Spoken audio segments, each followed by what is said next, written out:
Sveiki, mano brangieji. Na kągi, šiandieną turėsime lapkričio mėnesio prognozę, bet prieš pradedant noriu priminti, kad prieš lankantis elektroninėje parduotuvėje paulinaoti.com visada nukeliaukite į Paulinos Oti YouTube kanalo įrašų skiltį, ten jūs rasite pačią šviežiausią informaciją, būtent viskas, kas susijęs su elektroninė parduotuvė. Galbūt yra kažkokie tai ypatingi pasiūlymai, sumažintos kainos ar kažkokie tai nuolaidų kodai, kuriais galite pasinaudoti parduotuvėje. Tai kaip tik šiuo metu iki lapkričio vidurio mes vis dar švenčiame Paulinos Oti YouTube kanalo 2 metų gimtadienį ir ta proga yra jums sukurti 5 nuolaidų kodai, kuriais galite pasinaudoti elektroninėje parduotuvėje. Taipogi primenu, kad visą lapkričio mėnesį mus veiks retrogradinis Merkurijus. Daugiau informacijos galite paklausyti sugrįžus į spalio mėnesio prognozę. Ką norėčiau akcentuoti, kai Merkurijus keliauja atgal, tai nėra palankus metas kažkokioms tai naujoms pradžioms. Ir didžiausia problema yra tame, kad labai sunku yra pradėti kažką naujo per retrogradinį Merkurijų. Dažniausiai tai būna kova su vėjo malūnais. Na, o jeigu pavyksta pradėti, tai labai greitai tas projektas tampa nebeaktualus. Kažkam tai yra 1 metų klausimas, kažkam tai yra 2 metų klausimas, bet tai ne tas variantas, kai galima tikėtis tvirto fundamento, kuris bus ilgaamžis. Ir retrogradinis Merkurijus kiekvienais metais iš mūsų gyvenimo atima nuo 4,5 iki 6 mėnesių. Būtent tas laikotarpis, kada geriau yra ilsėtis, nieko naujo nesiimti. Bet mes juk negalime pusę metų tiesiog gulėti ir nieko nedaryti, taip? Dėl to labai svarbu yra žinoti tam tikras taisyklės, į ką reikia atkreipti dėmesį, kad nenudegtumėt per kiekvieną retrogradinį Merkurijų. Ką daryti, kaip daryti, o ko geriau išvis nedaryti. Kokiems dalykams yra keliama raudona vėliava, o kokiems dalykams yra keliamos geltona arba žalia vėliavos. Tai jeigu norite sužinoti, kaip sušvelninti retrogradinio Merkurijaus poveikį, kaip apsaugoti ne tik save, bet ir visus artimuosius, rekomenduoju įsigyti 3 valandų paskaitų ciklą elektroninėje parduotuvėje apie retrogradinį Merkurijų ir tai yra labiau kaip podcast'o forma, taip nieko jums ten įsiminti nereikės, perklausysite ir viskas jums bus aišku. Ten jūs išgirsite labai daug realių pavyzdžių iš praktikos. Jeigu planuojate kažką pirkti, jeigu planuojate darytis operacijas ar grožio procedūras,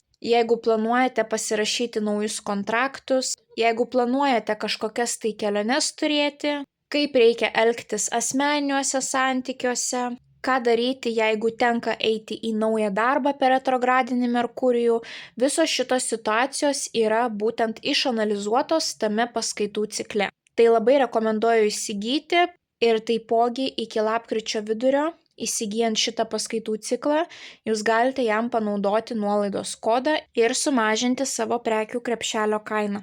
Na ir kaip visada, tiek mėnesio prognozes, tiek jaunaties pilnaties prognozes žiūrime pagal savo 3 pozicijas, tai yra Saulės ženklą, Mėnulio ženklą bei ascendentą. Tokiu būdu jūs pamatysite labai išsamų detalų savo laikotarpio vaizdą. Na ir kaip visada, mano dėkingumas keliauja jums, labai esu dėkinga už jūsų įsitraukimą, be jūsų tokio aktyvumo šis kanalas taip ilgai tikrai negyvuotų, tai ačiū jums labai. Jeigu norite stipresnių energetinių mainų, nepamirškite parašyti komentaro po šio vaizdo įrašu, kiekvienam atrašysiu ir palinkėsiu didžiausios sėkmės. Na o dabar keliaukime į jūsų tarologinę prognozę. Jaučiai, pagrindinis įvykis jaučiams lapkričio 1 savaitę.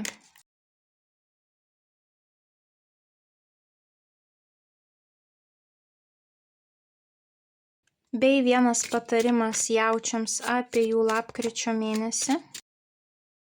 Bei viena Mėnulio žinutė jaučiams apie jų lapkritį. Jautukai, jūsų lapkričio prognozė yra labai aiški, čia yra mažai dviprasmybių, taip, tai daugeliu išsipildys labai panašiai. Panašu, kad lapkričio mėnesį bus kažkokios tai povandeninės srovės ir jos pakreips viską visai kitą linkme, būtent informacija, kurią jūs ar sužinosite, ar jūsų intuicija gali sustiprėti taip, kad kažkas ne taip. Ir visa tai jums visiškai pakeis visą situacijos matymą ir jūsų pačių veiksmus. Iškart noriu pereiti prie jūsų mėnesio patarimų. Jūsų mėnulio žinutė: kiekvienas ne, kurį gavai, kiekvienos uždarytos duris tik apsaugojo nuo pasirinkimų, kurie skirti ne tau. Tai būtent šį mėnesį jūs ir galite pamatyti, kad kažkas vis dėlto uždaro duris, taip, kažkoksai tai netiesiogiai, bet galbūt netiesiogiai tarp eilučių pasakytas ne, ir jūs suprasite, kad tam tikrų žmonių galbūt net neturėtų būti jūsų gyvenime, taip?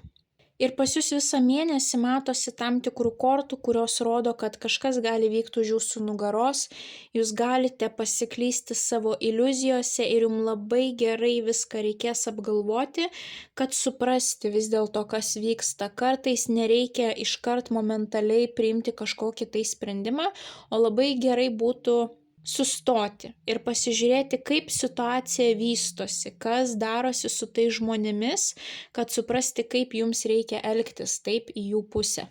Ir būtent jūsų mėnesio patarimų jums iškrito kardų ketvertas. Kardų ketvertas yra pauzės korta.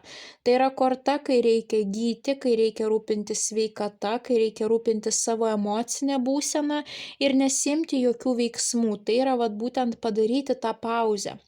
Ir jeigu jūs matysite, kad kažkas neaiškaus vyksta, tiesiog šiek tiek skirkite laiko ar atsiskirti nuo tų žmonių, ar neprižadėti jiem nieko svarbaus, taip, ir žiūrėti, kas vyksta su tais žmonėmis. Kokią naują jų charakterio pusę jūs pastebėsite, taip? Nes panašu, kad kažkokios tai duris bus uždarytos, ar jūs suprasite, kad tam tikrų žmonių jūs tikrai nenorite savo gyvenime. Čia gali būti ir santykių tema, nes matomas ne vienas karalius, taip, bet gali būti tiek darbinės, tiek draugysčių kažkokių tai temos, taip, esmė yra būtent santykiai su kitais žmonėmis. Tai pradėkime nuo jūsų pirmosios savaitės. Ir čia mes matome didįjį arkaną imperatorienę. Moteris savo galioje yra perspektyvos, kūrybinė energetika, ramybė, pasitikėjimas savimi, galėjimas parodyti tam tikrą meilę savo ir pasirūpinti savo pačiais brangiausiais. Ir atrodo, viskas einasi gera kryptimi, nes jums iškrenta vežimas, tai gali būti kažkokia kelionė, arba būtent, kad jūsų visi planai einasi taip, kaip ir turėtų eitis. Jūs valdote tą vežimą, viską kontroliuojate, viskas einasi taip, kaip jūs norite, taip.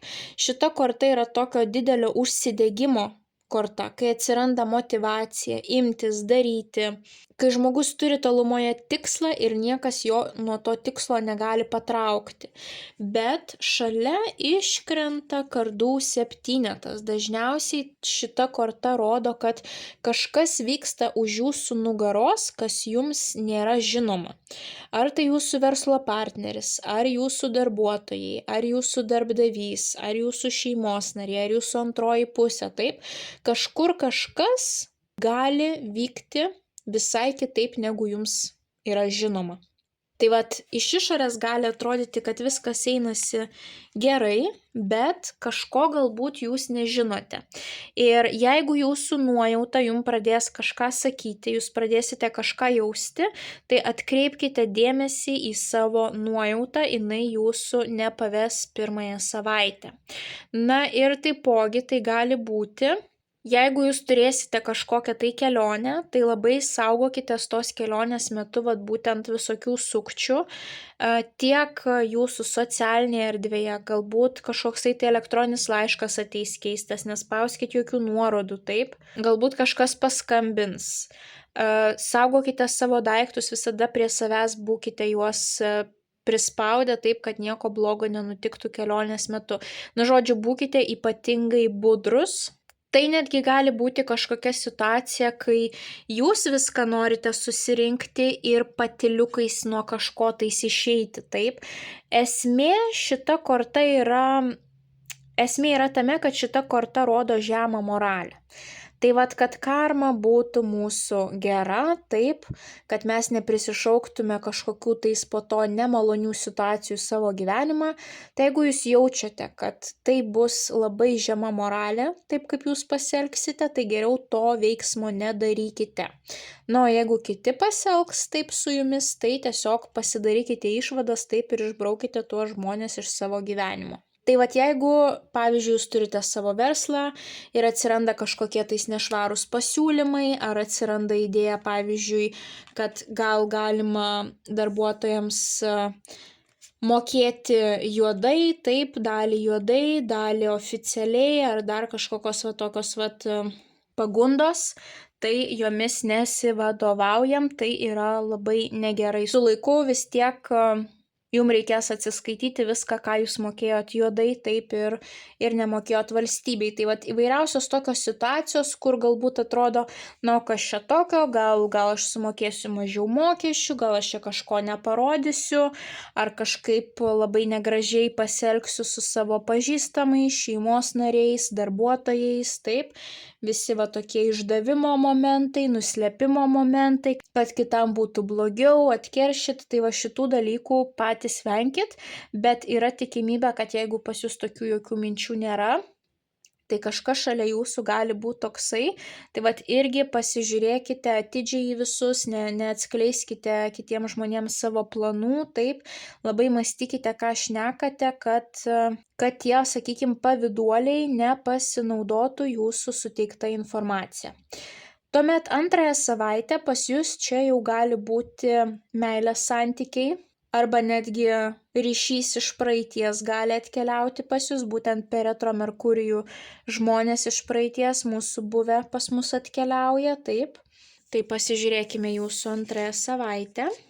Jums iškrito taurių karalius. Taurių karalius gali būti skorpionas, vėžys arba žuvis, arba tiesiog toksai empatiškas vyrukas jūsų gyvenime, kuris yra emociškai intelektualus, moka valdyti savo emocijas, jisai yra labai empatiškas, nori sužinoti, kas vyksta jūsų emocinė būsena, kokia kas vyksta jūsų viduje, kaip jūs jaučiate, šitam žmogui labai svarbus tokie emocionalūs pokalbiai.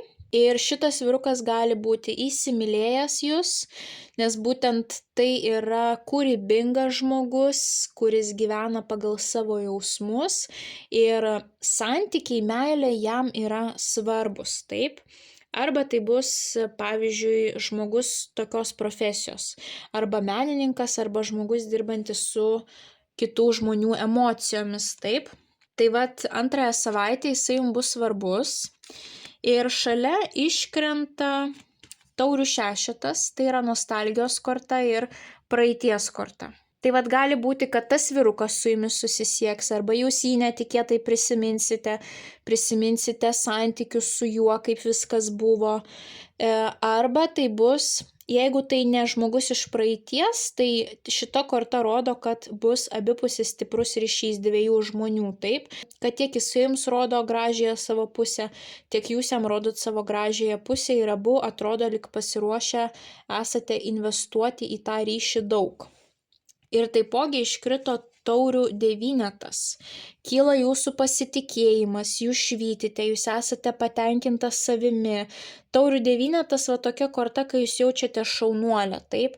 Ar jūs šaunuolę jaučiatės dėl savo pasiekimų, dėl to, kaip jūsų gyvenimas susiklostė.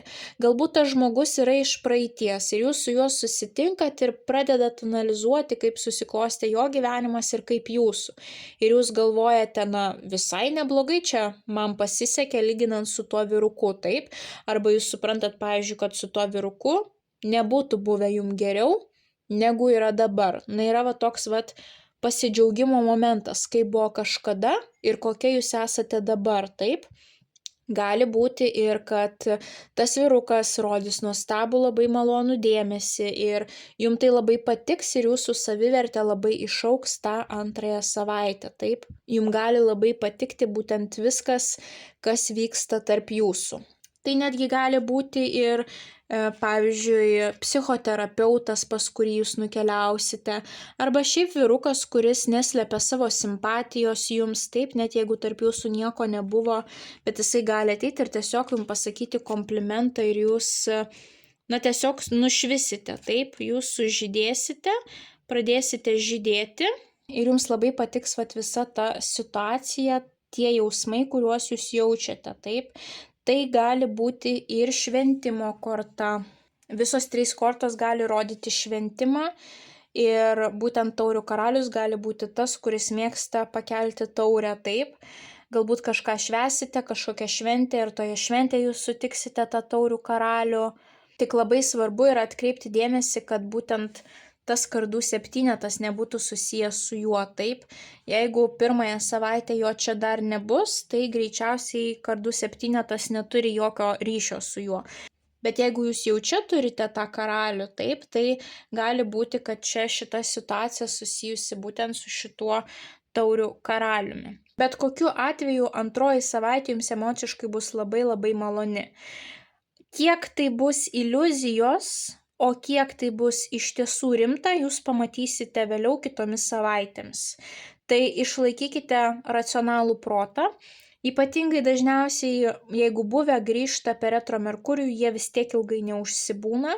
Jeigu tai yra visiškai šviežia pažintis per retro Merkurijų, vėlgi jūs po to, kai Merkurijus pradės eiti į priekį, gruodžio viduryje jūs pamatysite tą žmogų visai kitokį. Gali būti ir labai nemaloni pusė, taip.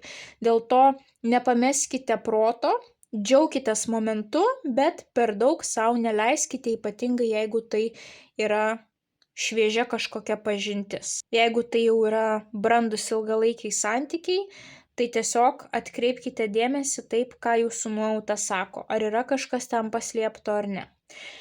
Na ir tuomet 3 savaitę panašu, kad jūs priimsite svarbų sprendimą, analizuosite, strateguosite, nes jums iškrenta lazdų dvejetas. Lazdų dvejetas yra būtent pasirinkimas tarp dviejų būti ar nebūti, rizikuoti ar nerizikuoti, pasilikti ar išeiti, taip, tai netgi gali būti buvimas tarp dviejų, pavyzdžiui, ar kažkokie 2 žmonės rodo simpatiją ir jūs nežinote, kurį rinktis, arba pavyzdžiui, kai jūs gyvenate tarp 2 miestų, jūsų būstas ir jūsų antrosios pusės būstas, o galbūt jūs gyvenate skirtingose šalise ir bendraujate per socialinius tinklus, taip dažniausiai telefonu pavyzdžiui. Tai gali būti visokios tokios situacijos, bet šiuo atveju manau, kad jūs bandysite analizuoti, ką daryti. Ta prasme, bristi į tos santykius, nebristi, pasilikti esamuose santykiuose ar ne. Ir tai daug kas priklausys būtent nuo to kardų 7 ir kur jūs pajausite tas be užsidarančias duris, taip. Na ir tuomet jums iškrenta didysis arkanas jėga stiprybė. Tai yra korta, kuri rodo, kad jums užteks jėgų, valios pasirinkti tinkamą, teisingą variantą. Ir būtent šitoje kortoje dažniausiai mes matome moterį, kuri sutramdo liūtą. Ir jinai jį sutramdo ne su agresija, o būdama labai labai rami. Tai pas jūs ta vidinė energetika tiesiog trykš per kraštus ir jinai jums padės susitvarkyti su visomis situacijomis 3 savaitę. Jūs galite spinduliuoti tą energiją, traukti kitų žmonių dėmesį, būti labai šarminga, būti pastebėta. Ir tuo pačiu jūs labai pasitikėsite savimi ir suprasite, kad mylėti save reikia stipriau negu kitus, ypatingai jeigu kiti žmonės jūsų realiai nemyli, taip, o tik bando sukurti tokį įspūdį. Tai šita korta jums duos stiprybės, pasirinkti teisingai, išdrįsti, pažiūrėti savo baimėm į akis ir galiausiai jums iškrenta taurio 8. Taurio 8 moteris nusprendžia keliauti į kitą gyvenimo lygį, nes jinai jaučia, kad šitame gyvenimo etape tie santykiai, tas darbas jos nebedžiugina, taip, jinai pasiekia lubas ir mato, kad daugiau perspektyvų nėra ir jinai keliauja ten, kur bus daugiau perspektyvų. Jinai išplaukia į naujus horizontus.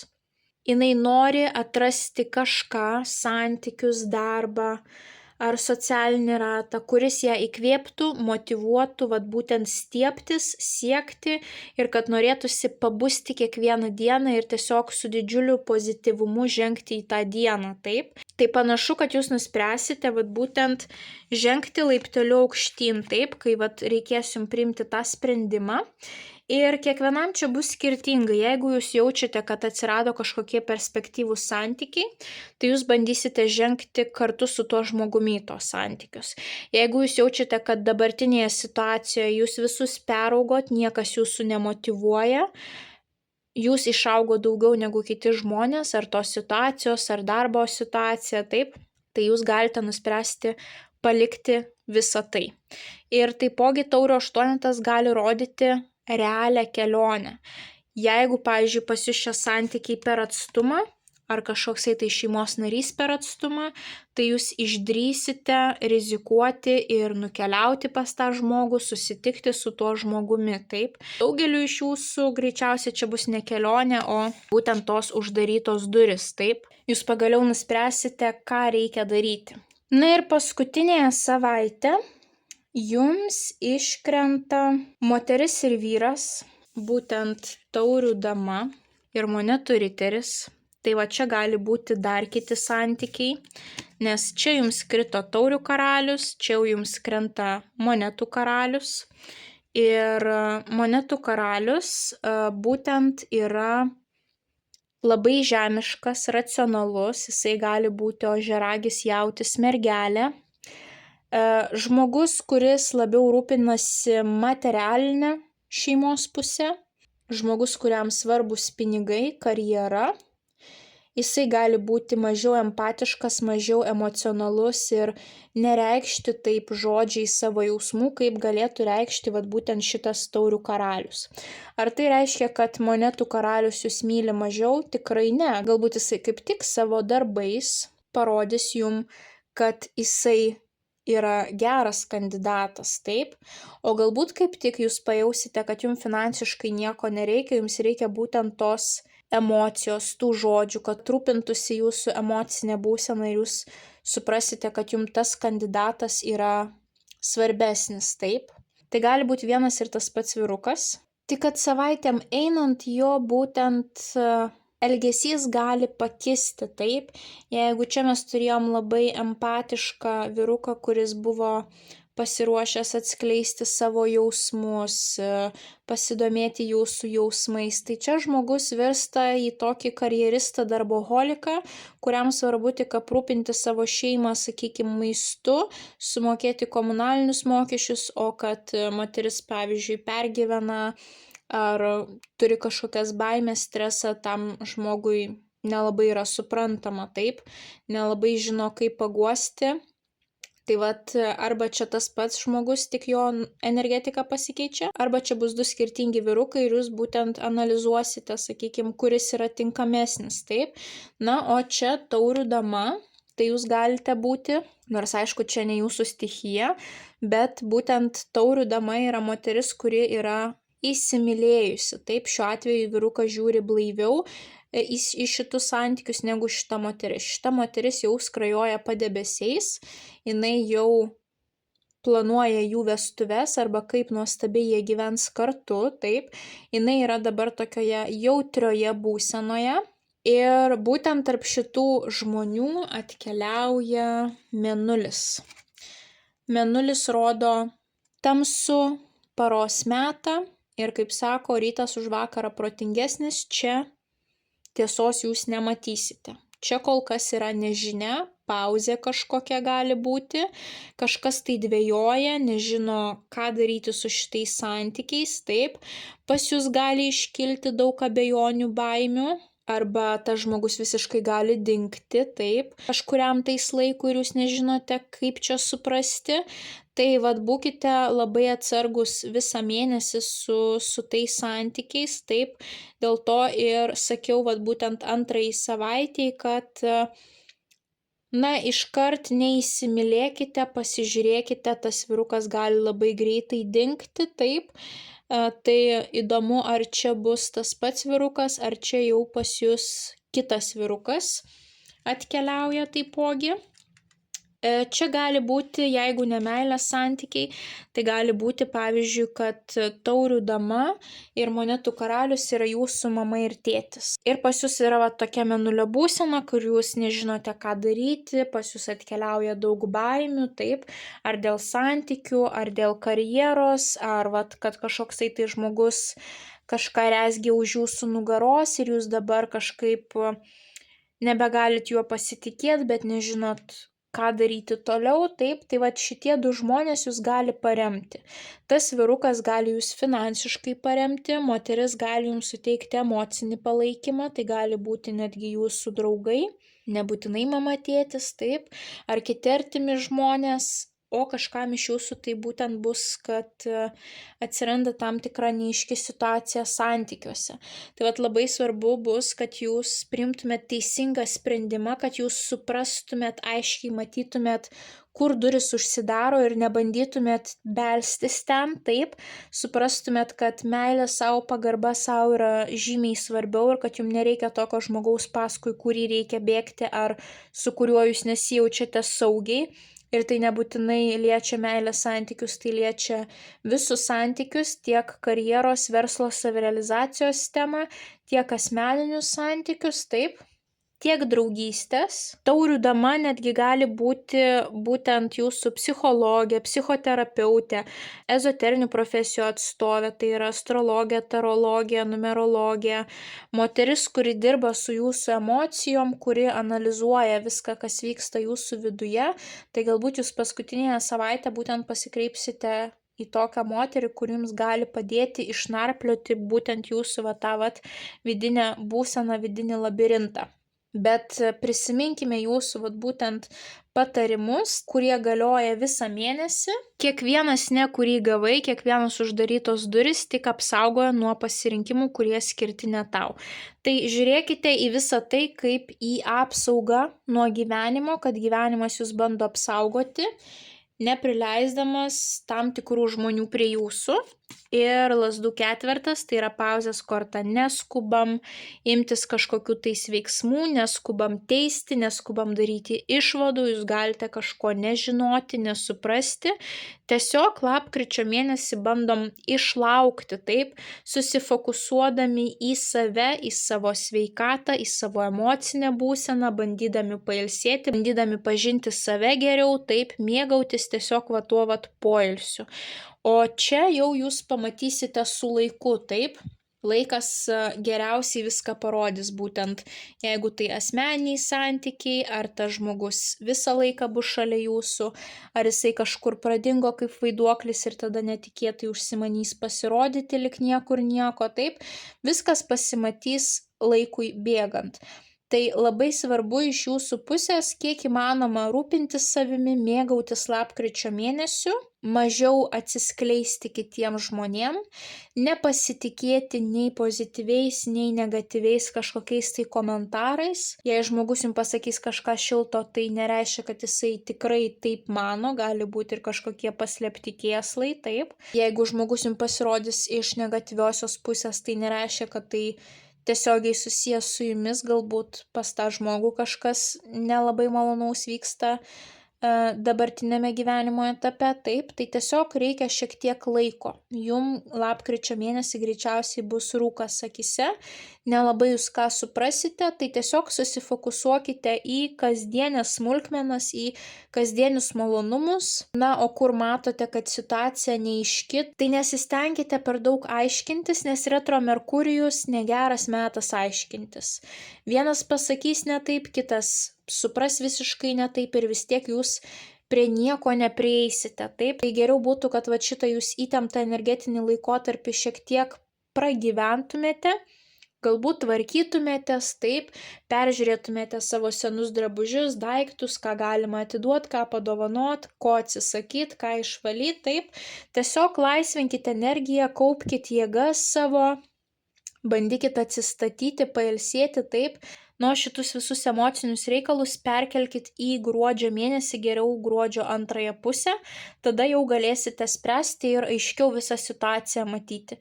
Tai svarbiausia yra dabar šiek tiek atitolti ir paimti pauzę, kad jūs neprimtumėt kažkokio tais neteisingo sprendimo, taip? Kiek suprantu, vat jūs 3 savaitę pasirinksit pereiti į kitą lygį, augti, taip? Bet labai svarbu, kad per greitai jūs nieko nenutrauktumėt ar per greitai jūs kažkam naujam neįsipareigotumėt, šiek tiek palaukit ir gruodžio mėnesį viskas taps aiškiau. Tai jautukai linkiu didžiausios sėkmės lapkričio mėnesį, nepamirškite paspausti patinka mygtuko, komentare parašyti bent jau širdelę, pasidalinti prognozę su artimaisiais, kuriems ji galėtų būti aktuali, užsiprenumeruoti kanalą, paspausti pagirimo mygtuką, na ir taipogi nepraleiskite progos pasinaudoti nuolaidų kodais elektroninėje parduotuvėje paulinaoti.com. Na, mes kaip visada pasimatysime jūsų kitose prognozėse. Ate, ate.